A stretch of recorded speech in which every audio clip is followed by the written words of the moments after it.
Thanks for joining us for After the Vote. I'm Jason Whiteley, joined here in studio by Jason Wheeler and Natalie Haddad from WFAA in Dallas.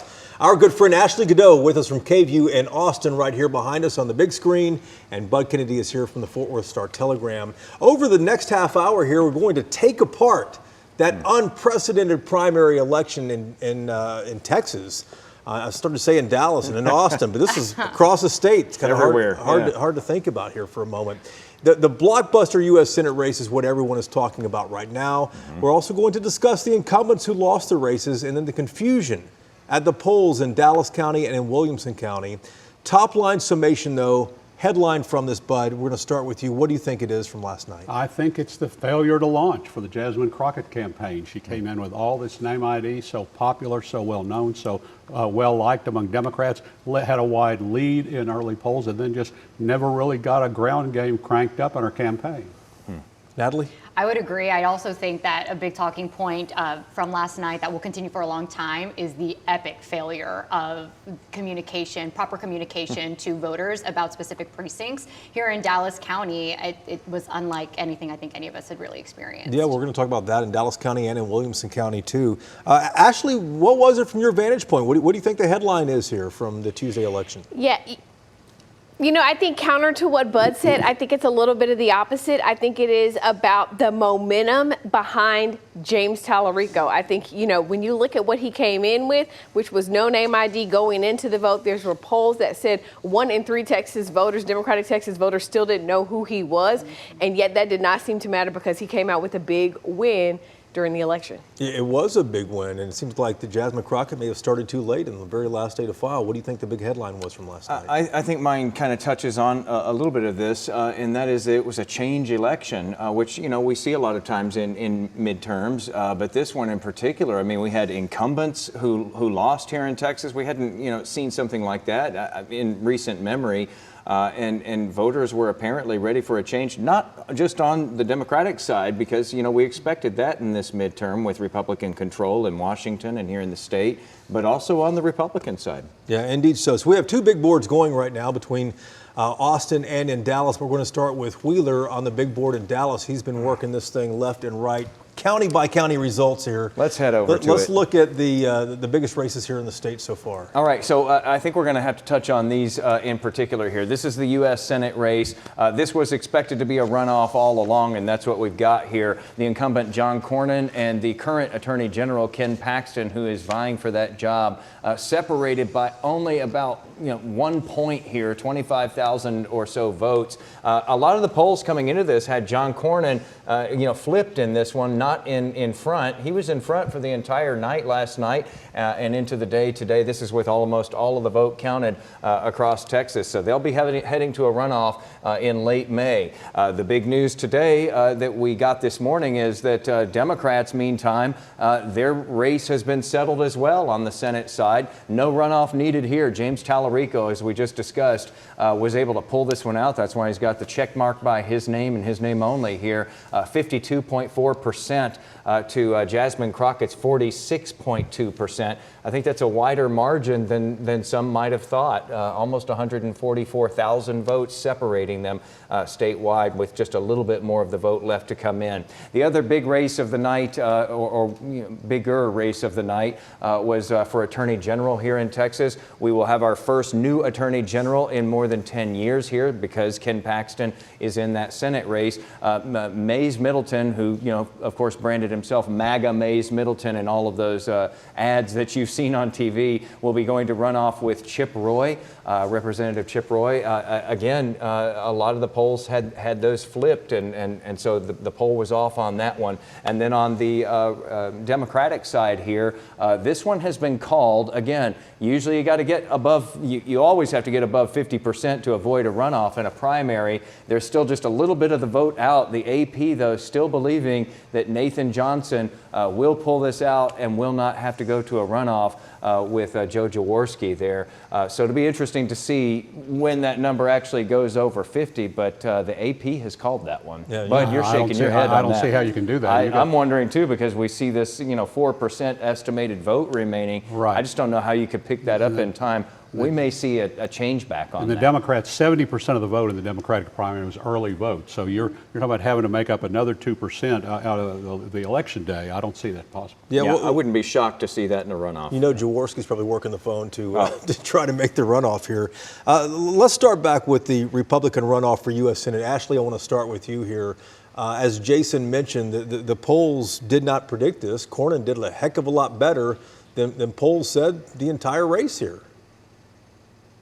Yeah, and I think it's important to look at, you know, the map in terms of, and I'm just going to go back here to what was said, is if you look at where Cornyn won versus where Paxton won, it's a little different color. We're in the Christmas spirit over here in KVU with this particular map compared to what you guys had at WFAA. But if you look at where the votes were coming in for Cornyn, you look at the push that Cornyn did right before the election, those ads where he was really on the attack. Everyone knows about the no bull, I'm not going to say it, ad where he just straight out came for Ken Paxton. And I think he has long said that this is a race that in his mind is about the character of the person, the character of the candidate, not necessarily the policies, because policies, they're both a Republican.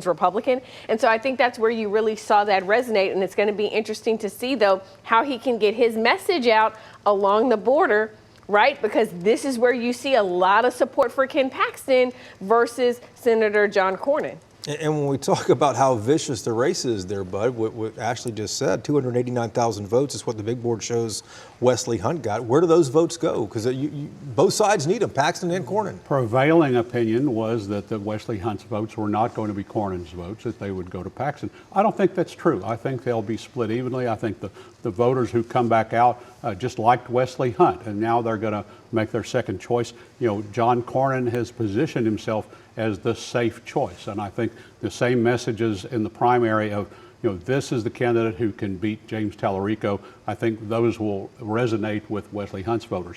The other question is, what does John Cornyn bring in the terms of firepower that he hasn't already brought?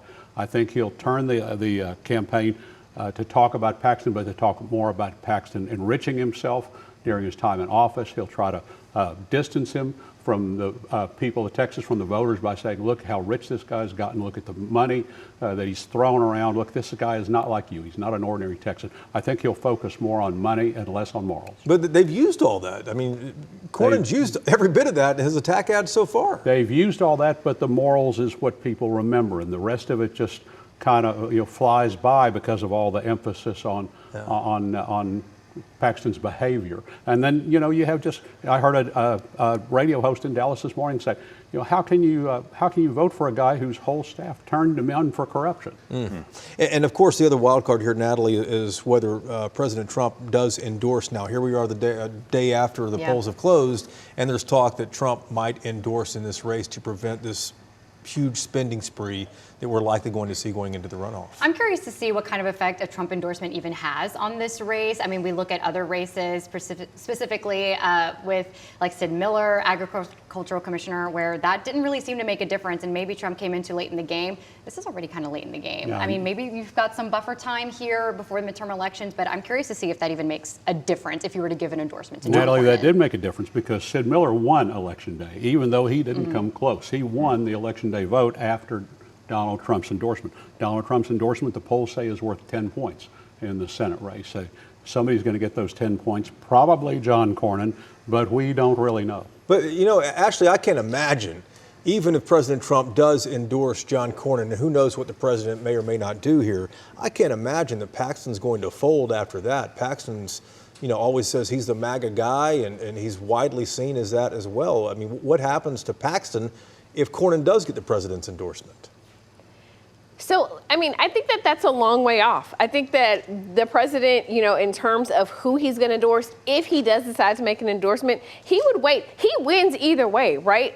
Either one of these candidates, if they win, either way, the president is good because he has said that he likes them both. I think what's going to be a little telling is, does Wesley Hunt throw his support behind Paxton and ask all of his supporters to turn around and you know, vote for Paxton over Cornyn? And I think that's going to be interesting. I think what's going to happen with the president is it's going to be a very late endorsement, if an endorsement at all. You know, people are burning up the phones right now to try to talk to the White House, to Wesley Hunt, and everybody else. Dan Patrick is burning up that phone. I'm sure. I bet so. But the runoff between these two guys is going to be May 26th, and you know, that's the day after Memorial Day. That's the question. And so who shows up? And it's the most diehard voters who show up. Does that benefit Paxton? Does that benefit Cornyn? I would think Paxton, because, you know, again, he's the more MAGA candidate. He may have that edge with the more diehard voters. And you know, when we see runoffs like this, Bud, you've seen these over the years,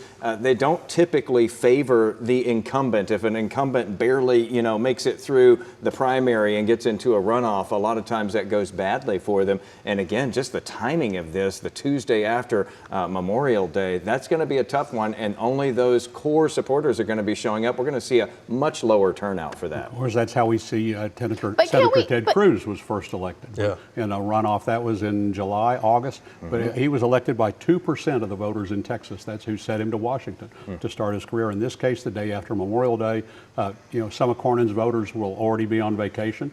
The only thing I'll say is that this election, more Republicans adapted to early voting than before. More than 60% of Republicans voted early. If Cornyn can get people to vote early in mid-May, that may help. Wow. Ashley, go ahead.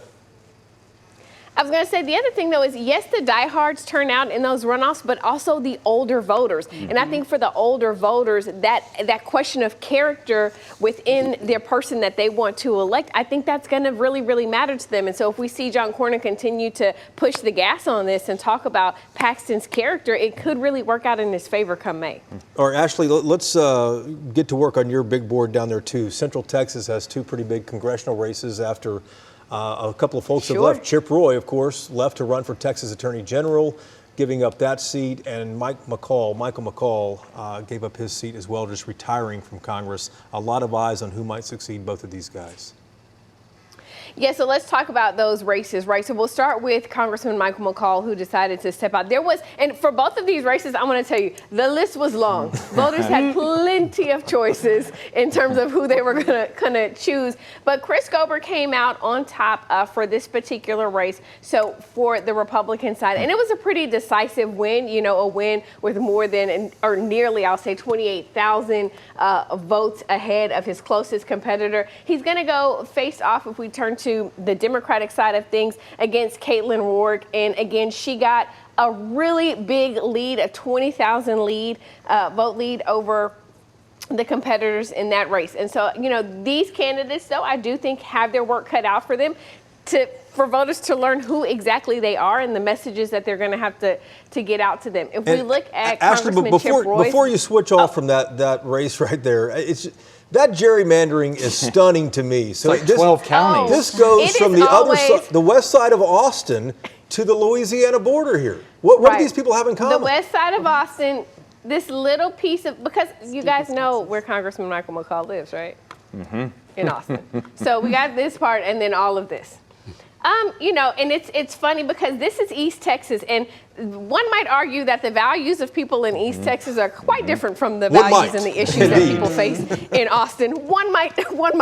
But nonetheless, this is the map. I didn't draw it. I'm just here to talk about it. And that's what it is. All right, so the next race then. Many of those West Austin voters voted for Roger Williams, who lives in Parker County. Yeah.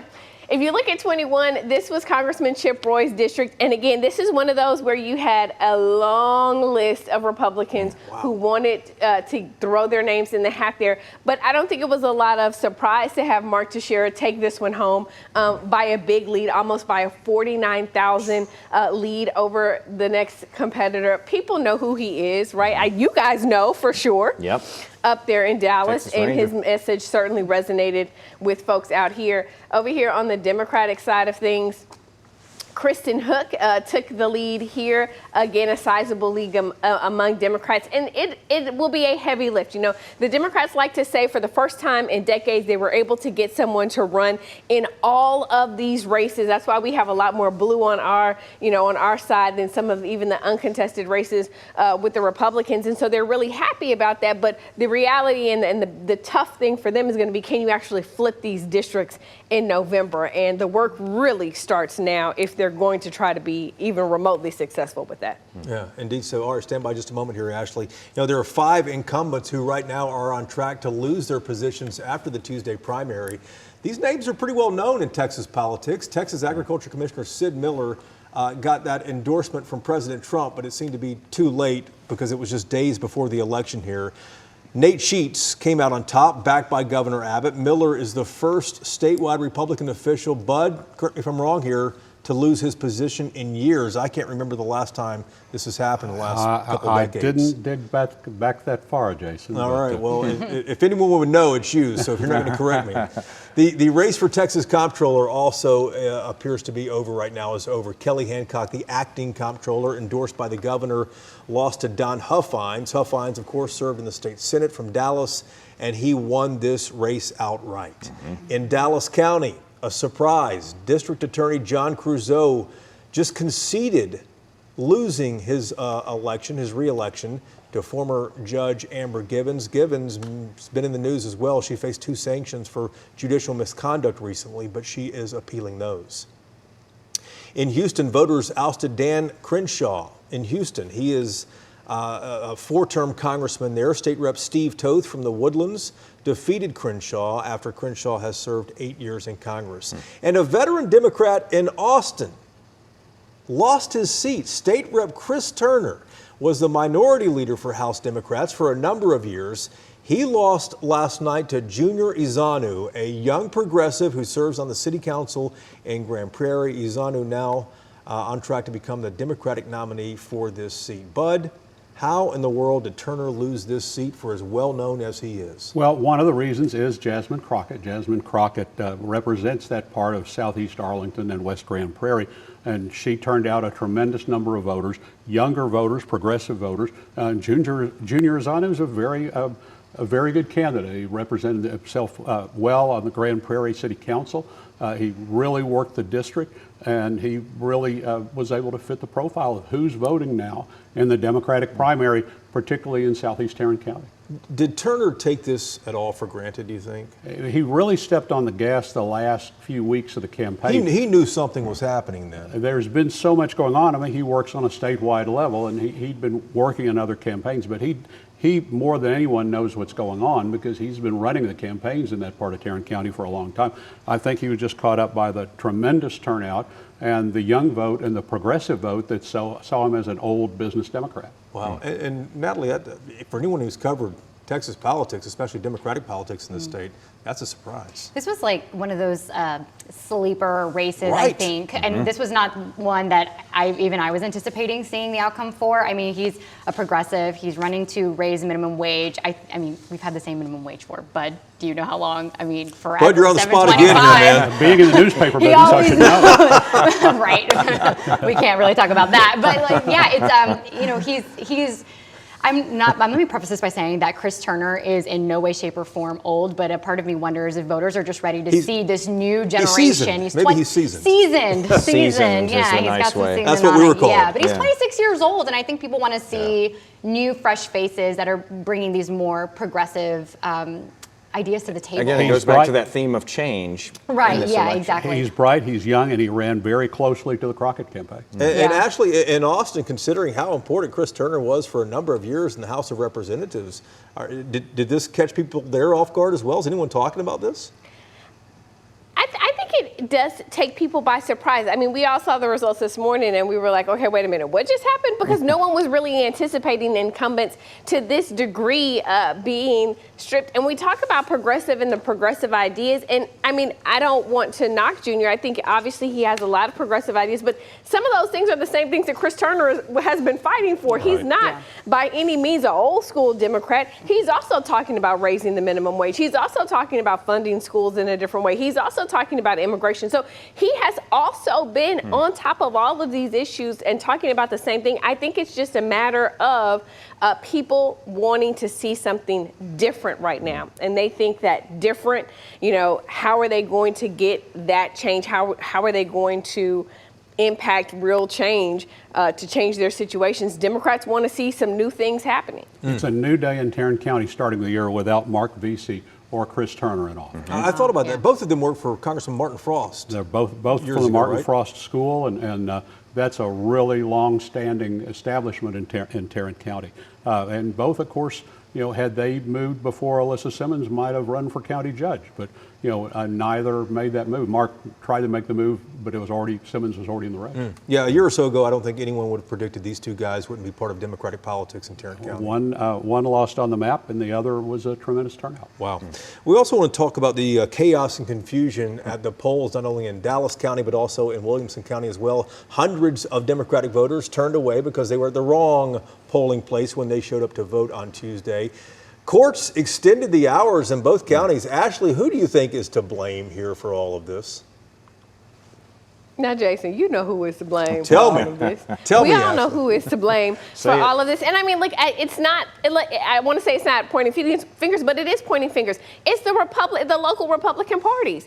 No one made them do this. No one made them say we're going to have precinct-based voting locations. This is an idea. I think they were sort of the sacrificial lambs, if you will, for the bigger party of Republicans in Texas who want to see this happen. They feel like this is how you increase voter security. The plans were widely flawed, right? You had people having to drive further away from their homes when there were voting locations available to them. The lines, people are having to wait in line 3 hours. In Williamson County, people were ordering DoorDash to the line because they were getting hungry. They were waiting. We had people who showed up to vote, were told, you can't vote here. They go over there. No, you can't vote here. You have to go back over there. So even the poll workers didn't even know clearly what was going on. And to add to the confusion, this is what I'm talking about. You have one location that would serve both Republicans and Democrats, but not Republicans and Democrats from the same precinct numbers. Wow. Does that make sense? I mean, that's how confusing some of this is. If you're in a household where one person wants to vote in the Republican primary and the other wants to vote in the Democratic primary, you guys together have to go to separate polling locations. It made no sense. Everywhere else in Texas, we have had secure, safe elections. It's easy for people. People did not know. Now, I don't know why people did not know. I'm sure you all said ad nauseum that there's going to be precinct-based voting. I know we did too. We did explainers. We've been talking. But people still don't know. They're creatures of habit.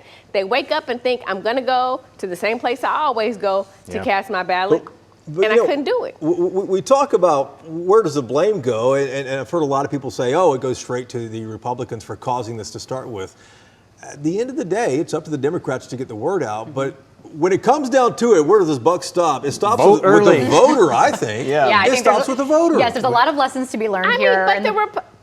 Go for it, Ashley. Go for it. Republicans got turned away from the polls too. It wasn't just Democrats who didn't do a good job of telling people where to go. It was both sides. That's a good Well, point. go ahead, Ashley. I'm ready to say Natalie. the voters should look up where they're supposed to vote, but you showed us last night that the information wasn't right on the county website. Correct. There was no way to find out exactly where to go vote. You literally had to drive around, wishing and hoping, asking questions, knocking on doors like a trick-or-treater, saying, can I vote here? Can I vote here? Can I vote here? I know two people, someone who had to go to 4 different polling locations before they were allowed to vote at the 5th, and then another 3 before they were allowed to vote at the 4th. The lessons, you circle back, that are going to be learned is, one, you take advantage of early voting time. You have 2 weeks. 2 weeks to do this, and that's plenty of time to get to anywhere in Dallas County or Williamson County for that matter. And then also on Election Day, to your point, when you mentioned the Democrats need to be better about communication with this, I would love for someone to correct me if I am wrong, but I don't recall receiving an email from the Allred campaign or from the Crockett campaign, just off the top of my head, about precinct-specific voting. Well, if you share your email with them, I'm sure they would love to reach out. I would love to be wrong. and Please. get you share it with any data and information that they can give you. I will say, though, the Texas Democratic Party did send out emails. The Texas Democratic Party sent out emails and had links for both Williamson and Dallas counties for folks to do it. But we also can't blame people who want to vote on Election Day, Natalie Haddad. You don't open Christmas presents before Christmas. Some of us don't like to vote I'm not the person to ask for this. I'm not not the person to ask because we I'm opened them on saying. Christmas Eve. I'm like, wait. She does. She does. I mean, She no, does, I'm not actually. blaming anyone that wants to vote on election day. I think the atmosphere is different. I think there is just something really electric about it. But when you have something this complicated and you are, to your point, Ashley, a creature of habit, I mean, this has to be a much more simple process. People deserve to vote. They have a right to vote. And this was a word I almost said that I cannot on air. It was a bad thing. It was cluster. This is It was streaming. a cluster. We'll leave it at Ashley's cluster. raised a good point. Did DoorDash fund this with the Republican Party to generate more sales? It's like, they did just send voters just scattered all over the county. There were even problems in Tarrant County where they had, county-wide voting, but people didn't understand how to look up the sites, where to vote, how to read the map. People didn't even understand it in Tarrant County. I can't imagine Dallas County. It seems like a really bad experiment, but won't we see this again? I mean, it happened Future in primaries? 2 counties this Yeah. time. We were speaking with a Republican strategist last night who said, this has been a mess, but this is sort of the push. It's becoming more popular with the Republican Party because they want a precinct judge who knows the voters to see them face to face, and they want people to vote in their own precinct. You can't wake up at 6 o'clock on Election Day and start looking around and going, where am I supposed to go? Yeah. Wheeler, you have to get up earlier than that. Yeah, I so got to that's get up a early. lesson for you I here. early vote. But, yeah. but let me ask you, what happens to those provisional ballots that were cast in Williamson County and in Dallas County at between 7 and 9 or 7 and 10 in Williamson County? What happens to those? I think those provisional ballots go by the wayside. I mean, they're just not confirmed. The ballot board just discards them, and they don't wind up making it in. I voted a provisional ballot this last election. I called in, and they said, yes, sir, your ballot was elected. Not this time, but the special election. Well, and it was a real gift to Democrats here that James Tallarico stacked up enough votes to make that a moot point, because that was shaping up to be possibly a big distraction and an ugly battle in the courts. Right, and Allred and Johnson are in a runoff anyway, so. Yeah. Hey, we do want to remind you about our podcast. It was a late night here at the studio. Was it ever? A Democrat and Republican took apart the wins and losses last night. We stayed up late for that. Brand new episode of Y'all-ticks. It's putting all of this in perspective a little longer than the After the Vote show you're watching right here. This is our immediate reaction to everything that happened there. This episode available right now wherever you get your podcast. You can also watch it on our Plus channel. So Ashley, Bud, Natalie, Wheeler, get some sleep, guys. Thanks so much that for sounds great. Thanks so much for watching. We appreciate it. And this is the road to November begins now.